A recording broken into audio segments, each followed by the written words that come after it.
Hey guys, it's Eric here on Daily Mail FTM, and this week's topic is bathrooms. And first of all, I want to congratulate Blake on getting his top surgery, which I guess I'm gonna blame that for why I'm shirtless. But the reality is that I'm lazy. But congrats, Blake. You're the first one who can show more than what I'm showing on camera.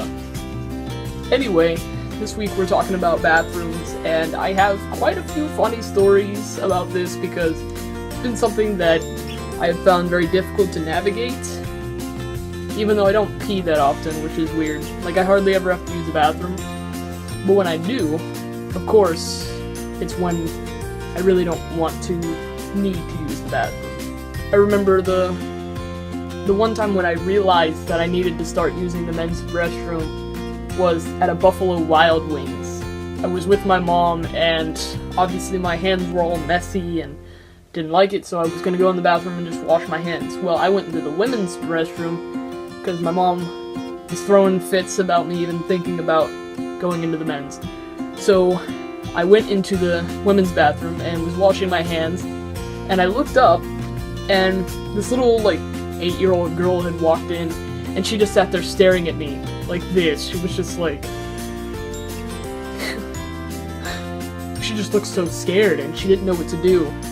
So I quickly finished and just left, and I realized, okay, I passed too much to be in this restroom, scaring tiny children.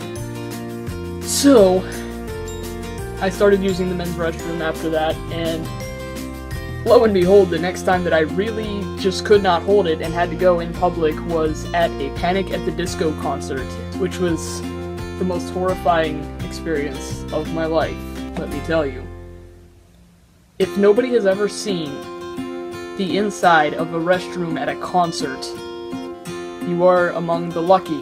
It was the most disgusting and disturbing scene I've ever walked into in my life.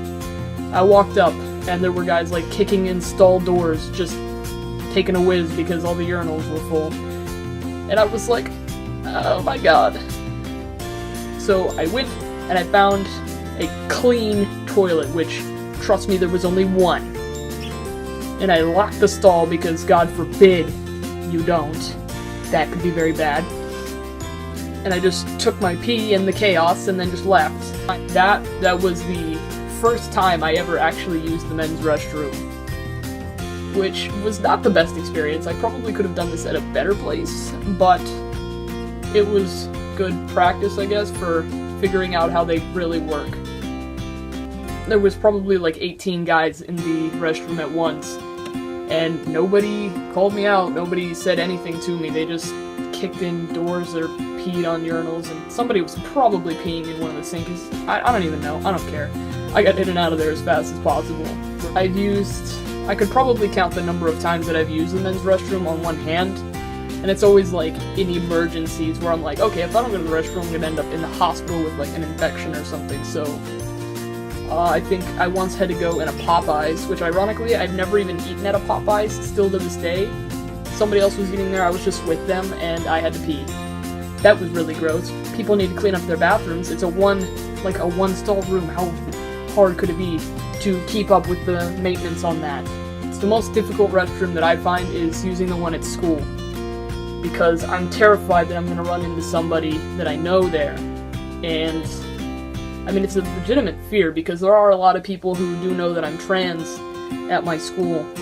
So what I'll do is I will either have one of my male friends go into the bathroom first and scope out stalls if people are there, and then I'll go, or I'll walk into the restroom if I don't have any friends at the moment, and if there's somebody in there, I'll either wash my hands if there's too many people, or I'll just go into the stall and wait until they leave, and then do my business, because the bathroom there isn't very busy. So if I wait until everybody's gone, usually nobody shows up.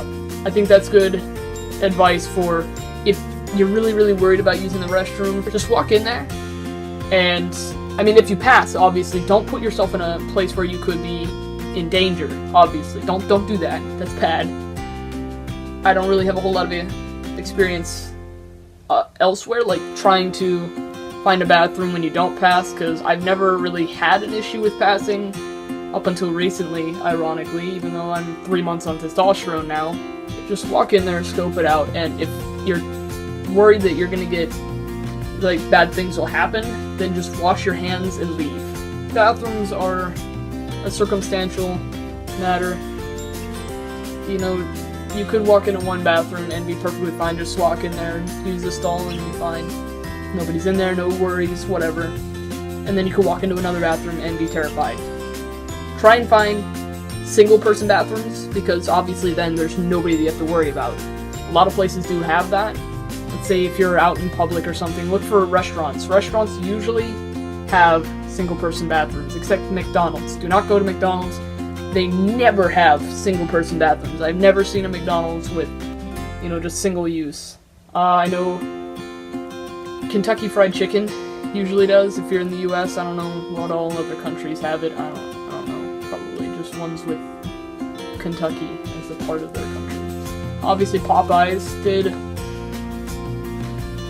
I think Arby's does. I think Taco Bell does too.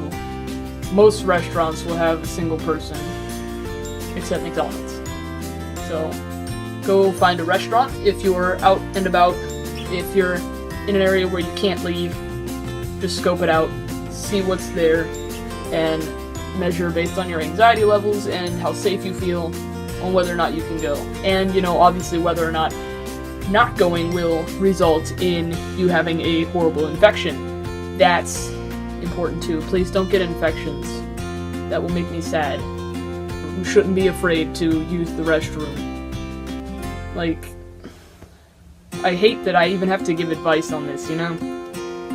I shouldn't have to tell you, oh, you know, the bathroom is basically a battleground and you have to pick and choose your battles. That should not be something I ever have to say to somebody about something that you need to live. And I'm sorry that we have to go through all of this just to live normal lives, but it is something that has to happen.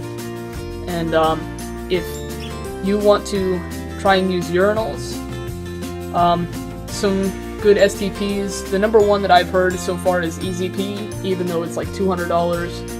The free Tom 2M, I don't even know. It's something like that. And the free Tom, I have heard that it's a little big and not really conventional for packing, although it's a good STP. Which obviously, if you have a giant PVC pipe, basically, you could pee through that just fine, couldn't you? But the EZP, I would suggest, it is small, discreet, you could pack with it, and you could do your business with it, although it is flimsy enough to where it's not going to pass like a grab test. Like if somebody grabs your crotch, they're going to know that's not real, but how many times a day does that happen to you? If I wasn't saving for top surgery, I would probably buy one, but at the moment, $200 could go to much better things than an STP, when I rarely ever even STP. So lame. Congratulations, Blake, and also everybody else on the channel should do the shirtless thing with me, because that would be great. Let's all do it. Yeah, and I will see you all next week. And I hope you all will have a good week.